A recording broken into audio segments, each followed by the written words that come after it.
Part 1. You will hear someone giving instructions to staff at a festival. Listen carefully and answer questions 1 to 3.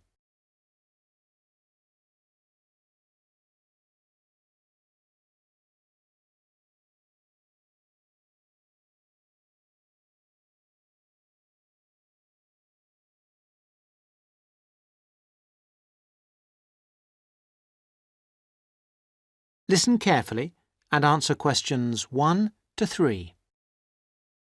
Good morning, everybody. I'd like to welcome you to the Castle Pop Festival. My name is Sandy and I'm the General Manager of Castle Pop Entertainments. And I just want to take a few moments to mention a few things to you before you go and have your detailed briefings in your work groups. You all have a copy of the plan of the festival grounds. Now, most things are obvious, but I'd like to point out first the visitor toilets here along the side of the main area.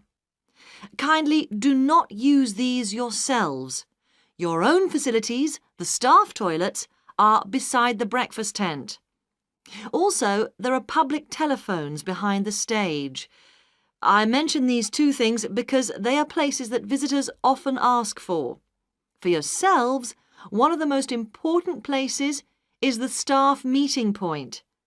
This is new this year, and the only thing to remember is that it exists and that when you refer to a meeting point between yourselves, you need to make clear which one you are talking about. The staff meeting point is between campsite 1 and the disabled viewing area. This is not marked on the general maps, but it is marked on the maps you've got there. The visitors' meeting point is, as you can see, in the centre of the main area, between the breakfast tent and the entrance. Now, another important facility is the first aid tent. This is a big round tent, so you can't miss it. It's on the right-hand side of the entrance, again as you come in. There are many other first aid facilities all over the festival site. In fact, there is a first aid box in every tent and sales point, but this is the central point. Finally, I wanted to mention the security on the site. Every year the festival gets bigger and bigger, and so every year we have to increase the security arrangements. We have a number of small security offices, one being near the entrance, but the main security office is opposite the disabled viewing area. It's next to the Old England pub so that the officers can keep an eye on what's going on there. And of course, in that office there is a full supply of first aid equipment too. And don't forget, those of you who can't wait till you get your pay at the end of the festival, there are some cash machines in the wall of the Old England pub.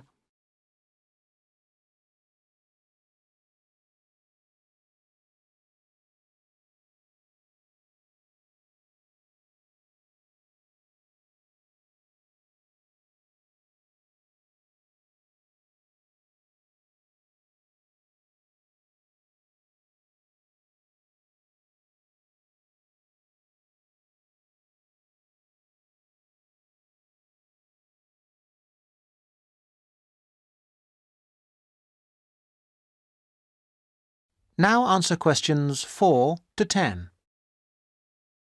I do hope you will enjoy working with us this year. It's always good to see some of last year's faces back with us again. We hope this year to put on an even better festival than before. The first year we put on a festival, we called it the Mountain View Pop Concert. And it was a pop concert rather than a festival. We held it inside the castle and you could see the mountains in the background. It was very small and personal. Then we held it in front of the castle, with the castle in the background, and then we started calling it the Castle Festival. Now, this year, we have moved further away into the fields. The advantage is that the castle and the mountains are both there in the distance, but we have as much space as we want in the fields. The only problem with the fields is that sheep use the fields during the spring months and they leave little messages for us all over the place. So please be careful and encourage the visitors to be careful too. Now, it just remains for me to let you know the times of your detailed briefings, which are as follows, and I'm telling you these as they are not, I repeat, not as written down on your welcome letters. Those of you who are working on the children's zone, your meeting is at 2 p.m. in campsite 2. Those of you on the security team need to meet behind the stage at 3:15 p.m. For the people on first aid, please do not meet in the first aid tent. There will not be enough room, but meet at the entrance gates at 4 p.m. Finally, we need everybody, and I do mean everybody, on duty on Monday morning at 8 a.m. for the final clean-up. I'd like to remind you that Monday is the final day of work, not the Sunday. People not coming to the final day will lose 50% of their pay. The meeting place for that is Campsite 1. Now, good luck, and let's make this the best festival ever! That is the end of part 1. You now have half a minute to check your answers.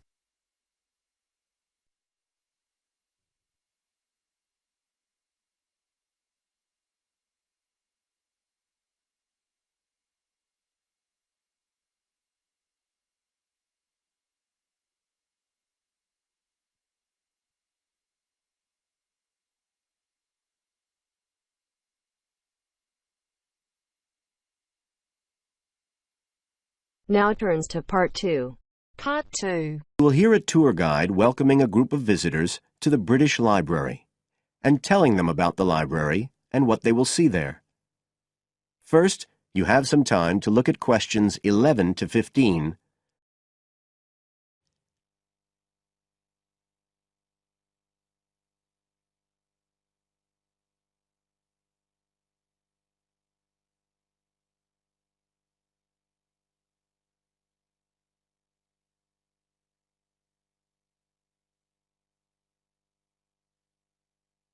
Now listen carefully and answer questions 11 to 15.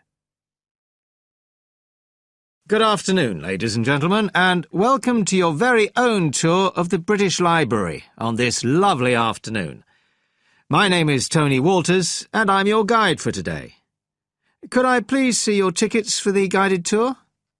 I'd also like to remind you that any tickets bought today do not include a visit to the reading rooms. I'm afraid we don't do visits on Fridays, or any weekday during working hours, so as not to disturb the readers. But if you do want to see those rooms, the only day there are tours is on Sundays. So, I don't want anyone to be disappointed about that today. OK? Thank you. Right, we'll start with a brief introduction. As many of you know, this is the United Kingdom's National Library, and you can see that this is a magnificent modern building.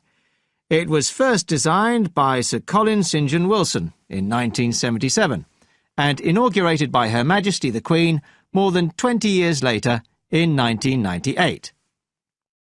As you can see, the size is immense, and the basements alone have 300 kilometres of shelving, and that's enough to hold about 12 million books. The total floor space here is 100,000 square metres, and, as I'll show you, the library houses a huge range of facilities and exhibition spaces. And it has 1,000 staff members based here in the building.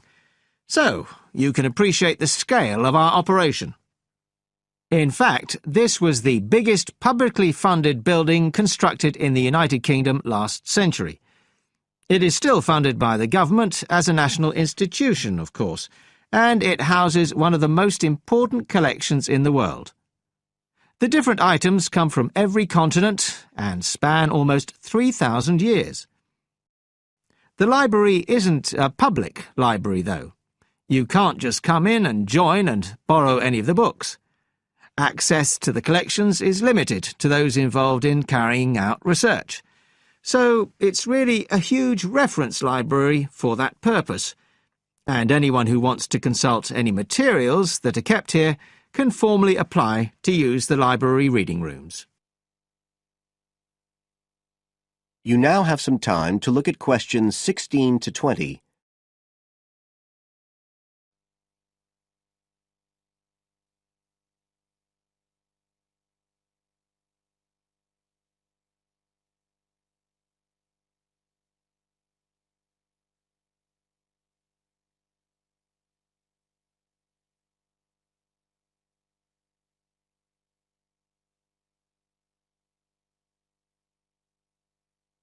Now listen and answer questions 16 to 20.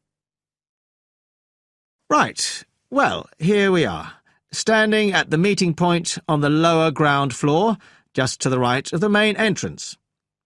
I've given you all a plan of the building so that we can orientate ourselves and get an idea of where we'll be going.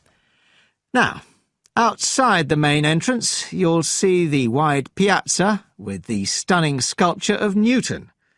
The sculptor was Paolozzi, but it's based on the famous image by William Blake, and it's definitely worth a closer look.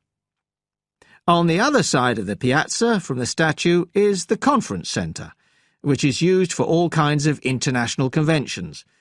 We'll take a quick look inside at the end of our tour. Looking ahead of us now, you'll see that we're standing opposite the staircase down to the basement, where you'll find the cloakroom, and to the left of that, we have the information desk, where you can find out about any current exhibitions, the times of the tours, and anything you need to know, if you don't have a tour guide. As you can see, on this lower ground floor, we also have a bookshop. That's the area over to the left of the main entrance. You'll be free to browse there when we get back to the ground floor. Now, opposite the main entrance on this floor, we have the open stairs leading up to the upper ground floor. And at the top of them, in the middle of the upper ground floor, you can see a kind of glass-sided tower that rises all the way up through the ceiling and up to the first floor. This is called the King's Library. It's really the heart of the building. It was built to house the collection that was presented to the nation in 1823 by the King. You can see it from every floor above ground. When we go up there, you'll find the library's treasures gallery on the left. Can you find it on your plan? That's the exciting one. So we'll be visiting that first, but we'll also take a look at the stamp display situated behind it on the way to the cafe. A lot of people miss that. The cafeteria runs along the back of the floor, and in the right-hand corner you'll find the lifts and toilets. Always good to locate them. The other main area on that floor is the public access catalogue section, and I'll show you how that operates when we get up there.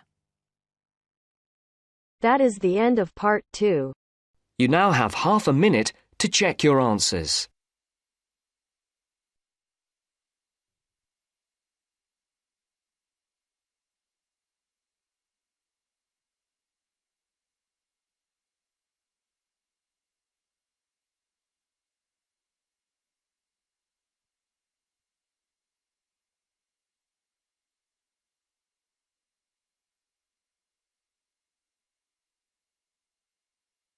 Now turns to part 3. Part 3. You will hear part of a talk about attending a science festival. First, you have some time to look at questions 21 to 25.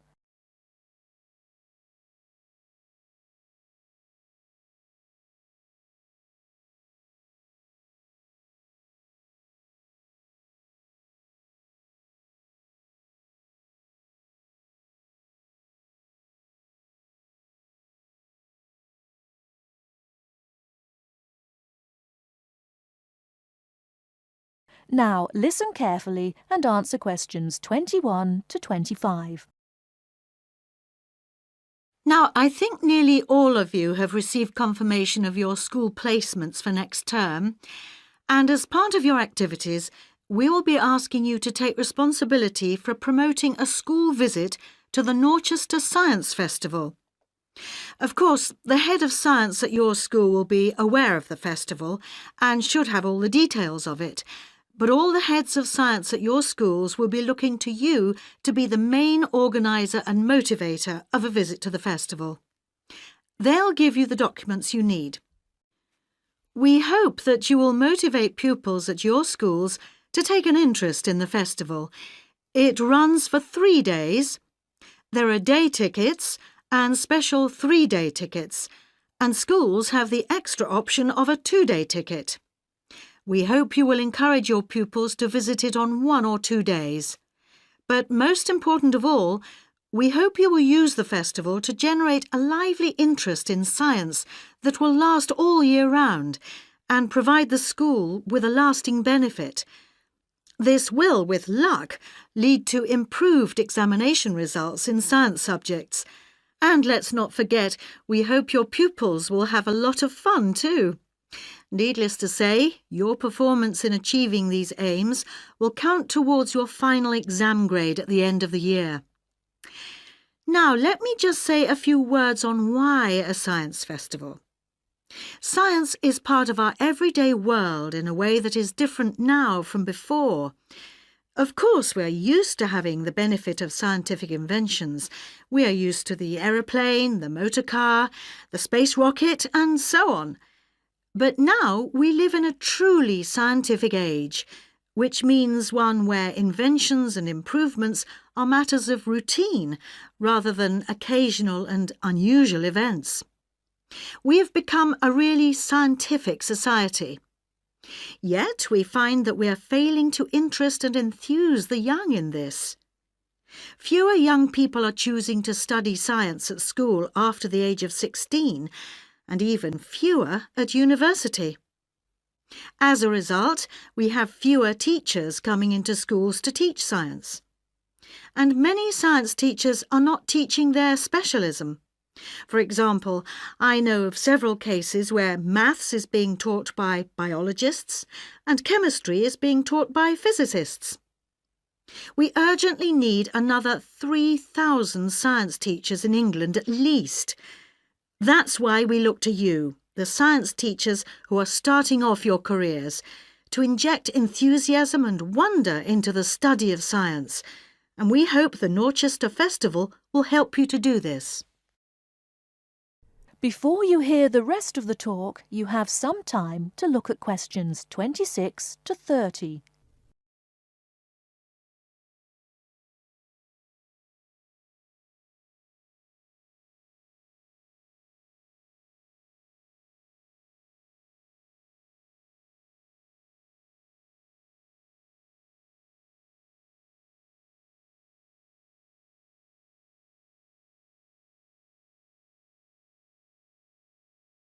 Now listen and answer questions 26 to 30. Now, enough of the background.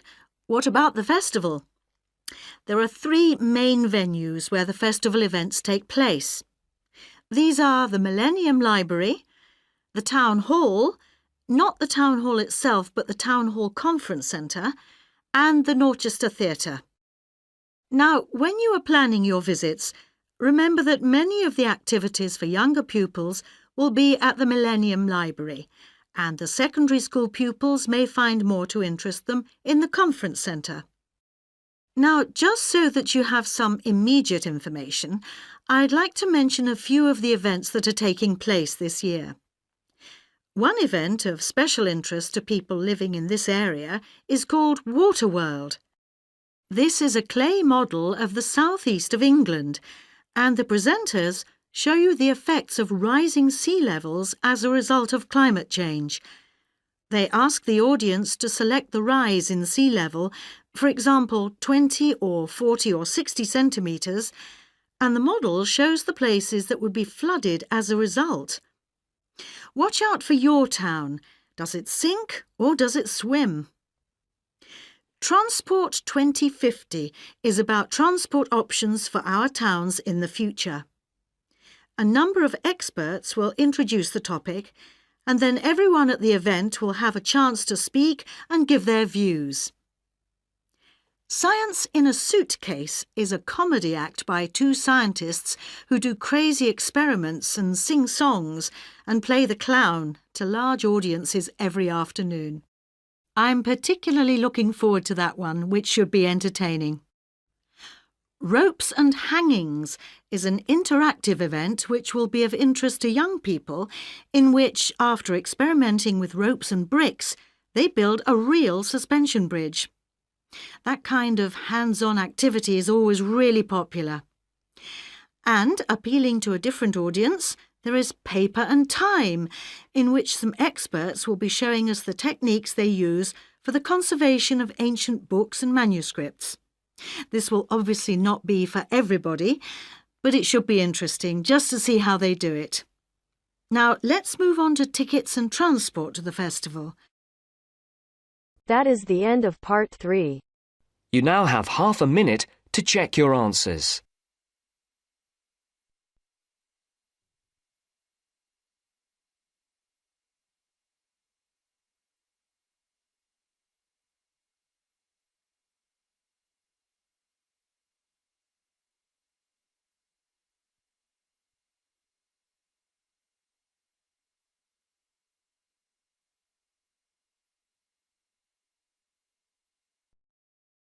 Now turns to part 4.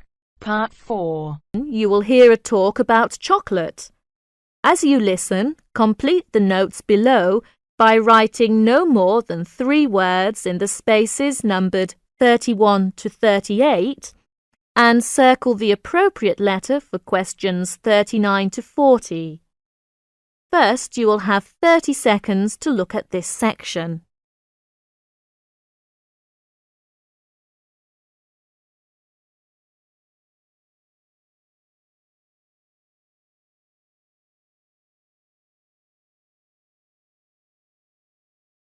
Now listen to the talk and do questions 31 to 40. Good morning, everyone. Today my talk is going to be about chocolate. I'm going to talk a little bit about the history of chocolate, but first I'm going to tell you a story about Julia Proctor. She eats her favourite food. She feels guilty.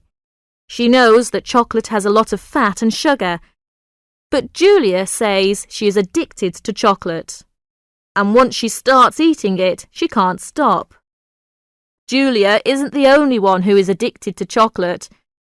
It is a favourite food for people all over the world, and in a survey of 16 different countries, people preferred chocolate to ice cream, cakes and cookies.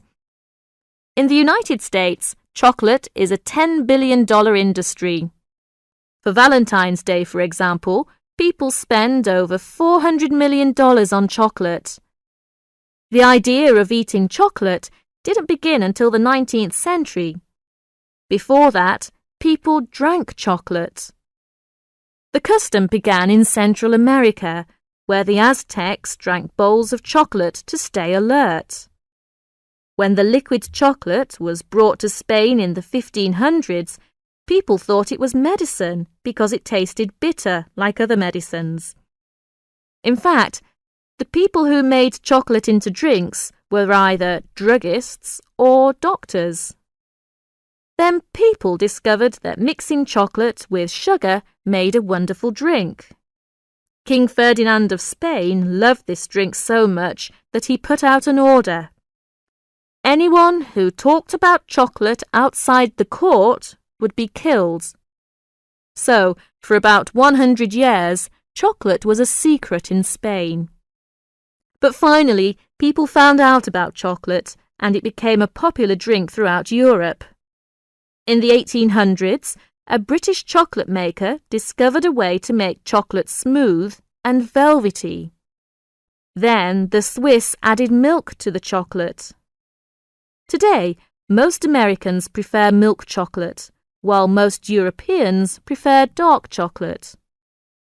Now research shows that chocolate is actually good for us because chocolate has a variety of vitamins and minerals, and it has more than 300 different chemicals. One chemical works on the part of the brain that feels pleasure. People who feel good when they eat chocolate are actually healthier because feeling pleasure is important for health and can protect against illness. Good chocolate doesn't have much fat or sugar. You can enjoy it if you eat a little at a time. So, thinking about Julia Proctor, who I mentioned at the beginning, if you just eat a little at a time, that isn't a big problem. That's the end of my talk on chocolate. That is the end of part 4. You now have half a minute to check your answers.